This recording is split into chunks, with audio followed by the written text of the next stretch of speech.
ಭೌತಿಕವಾಗಿ ರಶ್ಮಿ ನಮ್ಮೊಟ್ಟಿಗಿಲ್ಲ, ಮಾನಸಿಕವಾಗಿ ರಶ್ಮಿ ನಮ್ಮೊಟ್ಟಿಗೆ ಇದ್ದಾಳೆ. ಇನ್ಸಿಡೆಂಟ್ ಆಗಬಾರ್ದಿತ್ತು, ಯಾರೂ ನಿರೀಕ್ಷೆ ಮಾಡಲಿಲ್ಲ.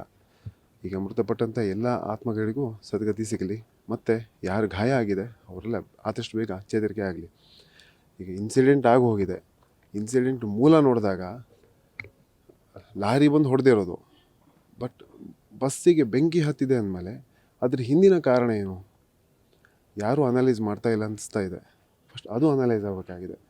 ಯಾಕಂದರೆ ತಕ್ಷಣ ಅಷ್ಟೆಲ್ಲ ಎಕ್ಸ್ಪ್ಲಾಯ್ಟ್ ಆಗಿ ಅಷ್ಟು ದೊಡ್ಡ ಪ್ರಮಾಣದ ಬೆಂಕಿ ಹತ್ತಿದೆ. ಟಾಪೇ ಇಲ್ಲ ಬಸ್ಸಿನ ಟಾಪೇ ಇಲ್ಲ. ಬಸ್ ಟಾಪ್ ಬಂದು ಕೆಳಗಡೆ ತಾಗಿದೆ, ಬೇಸಿಗೆ ಬಂತಾಗಿದೆ. ಹಾಗೆ ಇದ್ರ ಜವಾಬ್ದಾರಿ ಯಾರು ತೊಗೊತಾರೆ? ಇವತ್ತು ಇವ್ರದ್ದಾಗಿದೆ, ನಾಳೆ ಮತ್ತೊಬ್ಬರು ಪೇರೆಂಟು ಇದೇ ಥರನೇ ಸಮಸ್ಯೆ ಅನುಭವಿಸ್ತಾರೆ. ಈಗ ನೀವೆಲ್ಲ ಮನಸ್ಸು ಮಾಡಿ, ನೀವೆಲ್ಲ ದೊಡ್ಡ ಮನಸ್ಸು ಮಾಡಿ ಇದ್ರ ಹಿಂದಿನ ಕಾರಣವನ್ನು ಸತ್ಯಾಸತ್ಯತೆ ನೀವೇ ಪರಿಗಣನೆ ತೊಗೊಬೇಕಾಗತ್ತೆ. ಈಗ ಬಸ್ನಲ್ಲಿ ಆಯಿಲ್ ಬಾಕ್ಸ್ಗಳಿಗೆ ಸಹ ಇದು ಅಂತಕ್ಕಂಥದ್ದು ಅದ್ರ ಬಗ್ಗೆ ನಮಗೇನು ಮಾಹಿತಿ ಇಲ್ಲ, ಪ್ರಿಲಿಮಿನರಿ ನಮಗೇನು ಮಾಹಿತಿ ಇಲ್ಲ.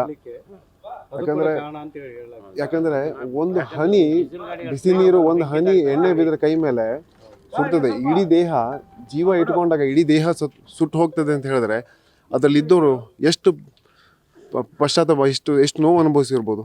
ಆ ನೋವು ಯಾರು ಅನುಭವಿಸ್ತಾರೆ? ಆದ್ದರಿಂದ ಇವತ್ತಿಗೆ ಆಗಿ ಹೋಗಿದೆ. ದಯಮಾಡಿ ಮುಂದೆ ಈ ಥರ ಆಗಬಾರ್ದು. ಮತ್ತು ರಶ್ಮಿ ಬಗ್ಗೆ ಕೆಲವೊಂದಿಷ್ಟು ಜನ ಬ್ಯಾಡ್ದಿರೋದನ್ನೆಲ್ಲ ಬರಿತಾ ಇದ್ದಾರೆ. ಸೊ ಮ್ಯಾನೇಜರ್ ಜೊತೆ ಗಲಾಟೆ ಮಾಡಿದ್ದಾಳೆ, ಮಗದೊಂದು ಅವೆಲ್ಲ ಸುಳ್ಳು. ಆಯಿತಾ? ಅವಳಿಗೆ ಟ್ರೀಟ್ಮೆಂಟ್ ಆಲ್ರೆಡಿ ನಡೀತಾ ಇತ್ತು, ಟ್ರೀಟ್ಮೆಂಟ್ ತೊಗೊತಾ ಇದ್ಲು, ಮಣಿಪಾಲದಲ್ಲಿ ಟ್ರೀಟ್ಮೆಂಟ್ ತೊಗೊತಾ ಇದ್ಲು. ಕಳೆದ ವಾರದಲ್ಲೇ ಅವಳಿಗೆ ಲೀವ್ ಸ್ಯಾಂಕ್ಷನ್ ಆಗಿತ್ತು. ಈಗ ಕ್ರಿಸ್ಮಸ್ ರಜೆ ಇತ್ತು, ಆ ರಜೆಗೆ ಅವ್ರು ಒಟ್ಟಿಗೆ ಬರೋದಾಗಿತ್ತು. ಅಷ್ಟು ಬಿಟ್ಟರೆ ರಶ್ಮಿ ಮತ್ತೆ ಅಲ್ಲೇ ರಿಟೈನ್ ಆಗ್ತಿದ್ಲು, ಅವ್ರ ಟ್ರೀಟ್ಮೆಂಟ್ ಮುಂದುವರಿತಿದ್ದು. ಹಲ್ಲಿನ ನೋವಿನ ಸಮಸ್ಯೆ ಇತ್ತು, ಟ್ರೀಟ್ಮೆಂಟ್ ತೊಗೊತಾ ಇದ್ಲು.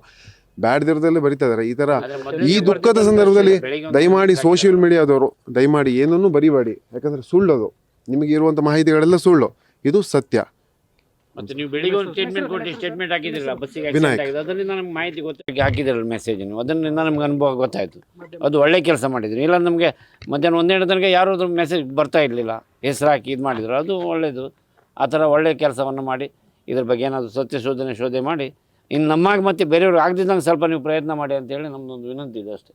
ಬರ್ತೇವೆ ಸರ್. Thank you. ನಮ್ಮ ಹೆಸರು ದೇವಿದಾಸ್ ಮಾಲೆ ಅಂತೇಳಿ, ಅವ್ರು ಚಿಕ್ಕಪ್ಪ ನಾನು.